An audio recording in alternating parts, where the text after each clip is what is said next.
আলামিন আসসালাতু ওয়াসসালামু আলা রাসূলিহিল কারীম ওয়া আলা আলিহি ওয়া সাহবিহি আজমাইন। আজকের এই বিশাল জনসভার মাননীয় সভাপতি, বাংলাদেশ জামাত ইসলামীর কেন্দ্রীয় মজলিসে শুরার অন্যতম সদস্য, সিরাজগঞ্জ জেলা জামাতের সংগ্রামী আমির, সংগ্রামী জননেতা জনাব অধ্যক্ষ মাওলানা শাহিনুর আলম, আজকের এই বিশাল জনসভার কেন্দ্রীয় জেলা উপজেলার নেতৃবৃন্দ, সাংবাদিক বন্ধুগণ, শহীদ পরিবারের সদস্যবর্গ, সংগ্রামী ভাই ও বন্ধুগণ, আসসালামু আলাইকুম ওয়া রাহমাতুল্লাহি ওয়া বারাকাতুহু।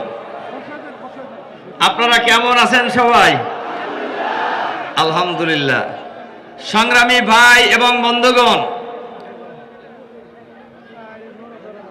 প্রায় 2000 লোক শহীদ, প্রায় 40,000 আহত পঙ্গুত্বের বিনিময়ে জুলাই বিপ্লবের মাধ্যমে বাংলাদেশের মানুষ নতুন বাংলাদেশ পেয়েছে, যার কারণেই আমরা গণতন্ত্র চর্চা করার সুযোগ পেয়েছি।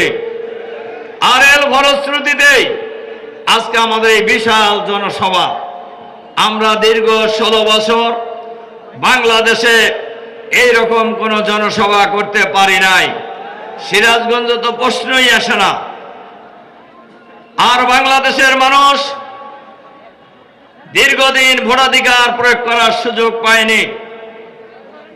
আগামী জাতীয় 12ই ফেব্রুয়ারি বাংলাদেশে জাতীয় সংসদ নির্বাচন অনুষ্ঠিত হবে ইনশাআল্লাহ। এই নির্বাচনে বাংলাদেশের মানুষ চাঁদাবাজের বিরুদ্ধে, দুর্নীতির বিরুদ্ধে, সন্ত্রাসের বিরুদ্ধে, দখলবাজির বিরুদ্ধে, দুর্বৃত্তদের বিরুদ্ধে, ভারতের আধিপত্যবাদী শক্তির বিরুদ্ধে ঐক্যবদ্ধভাবে আমরা ঐক্যবদ্ধ বাংলাদেশ গড়ার জন্য 10 দলীয় ঐক্যজোট আমরা গঠন করেছি। সুতরাং আগামীর বাংলাদেশ হবে চাঁদাবাজ মুক্ত বাংলাদেশ, আগামীর বাংলাদেশ হবে দুর্নীতি মুক্ত বাংলাদেশ। আমাদের এই দেশ স্বাধীনতা লাভের পরে 3টি দল দেশ পরিচালনা করেছে, তার মধ্যে 2টি দল ইতিমধ্যেই বিদায় হয়ে গেছে। এখন আর একটি দল আছে যারা ক্ষমতায় যাওয়ার জন্য প্রায় পাগল। তারা আগে ক্ষমতায় ছিল কিনা? দুর্নীতিতে কয়বার চ্যাম্পিয়ন হয়েছে? 5 বার। মাশাআল্লাহ, সিরাজগঞ্জের লোক তো ভালোই জানেন, দেখা যায়। 5ই আগস্টের পর এর নমুনা তারা কিছু দেখাইছে না? বলেন, দেখাইছে কিনা? দেখাইছে। সুতরাং এরা যদি আবার ক্ষমতায় যায়, দুর্নীতিতে কয় নাম্বার হবে? হ্যাঁ, সিরাজগঞ্জে চাঁদাবাজি নাই, দুর্নীতি নাই। দুর্নীতিতে বহু লোক জেল খাটছে না? খাটছে কিনা? আবার দেশ থেকে চলেও গেছিল। তাদের নেতা বলছে যে তারা পালায় না। তা আপনি লন্ডন থেকে এলেন কেন? আবার অনেকেই আবার বিদেশে ছিল না? 5ই আগস্টের পরে তারা আসার সুযোগ পেয়েছেন। কাজেই জুলাই বিপ্লবকে যারা অস্বীকার করবে তাদেরকে মানুষ কি বলবে আমি আর বললাম না আর কি। সংগ্রামী ভাই এবং বন্ধুগণ, বাংলাদেশ জামাত ইসলামী আমাদের প্রিয় জন্মভূমি এই বাংলাদেশে আগামী দিনে চাঁদাবাজ মুক্ত, সন্ত্রাস মুক্ত, নৈরাজ্য মুক্ত, দুর্নীতি মুক্ত, আধুনিক মানবিক ইসলামী কল্যাণ রাষ্ট্র আমরা গঠন করব ইনশাআল্লাহ। এক্ষেত্রে আমি 2টা কথা বলবো। 1 নম্বর হলো, আগামী নির্বাচনে জামাতের পক্ষে গণজোয়ার তৈরি হয়েছে, 10 দলীয় জোটের পক্ষে গণজোয়ার তৈরি হয়েছে। এ কারণে আমরা দেখছি আমাদের প্রতিপক্ষ অনেক জায়গায় পোস্টার ছিটতেছেন, হুমকি দুমকি দিতেছেন। আমি তাদেরকে খুব শান্তভাবে বলে দিতে চাই, জামাত শিবির এমন একটা শক্তির নাম, যে শক্তি পৃথিবীতে আল্লাহ ছাড়ার কোন শক্তিকে পরোয়া করে না। সুতরাং আমাদেরকে চক্ষু রাঙ্গায় খুব লাভ হবে না। কাজেই সবারই ভালো হয়ে যাওয়া দরকার। আর পোস্টার আপনারা ছিঁড়তে পারবেন, কিন্তু জামাত মানুষের মন থেকে দাড়িপাল্লাকে আপনারা ছিঁড়তে পারবেন না। সংগ্রামী ভাই এবং বন্ধুগণ, আমরা অন্তর্বর্তীকালীন সরকারকে বলবো, নির্বাচন কমিশনকেও আমরা বলবো, সরকারকে নিরপেক্ষ ভূমিকা রাখতে হবে, লেভেল প্লেইং ফিল্ড তৈরি করতে হবে, সবার জন্য সমান অধিকার নিশ্চিত করতে হবে, আইন শৃঙ্খলা পরিস্থিতির উন্নতি করতে হবে। একজন দিবেন কয়েক হাজার সিকিউরিটি, আর একজনকে কিছুই দিবেন না, এটা হতে পারে না। বাংলাদেশের ভবিষ্যৎ প্রধানমন্ত্রী কে হবে এটা নির্ধারণ করবে বাংলাদেশের জনগণ 12ই ফেব্রুয়ারির নির্বাচনের মধ্য দিয়ে ইনশাআল্লাহ।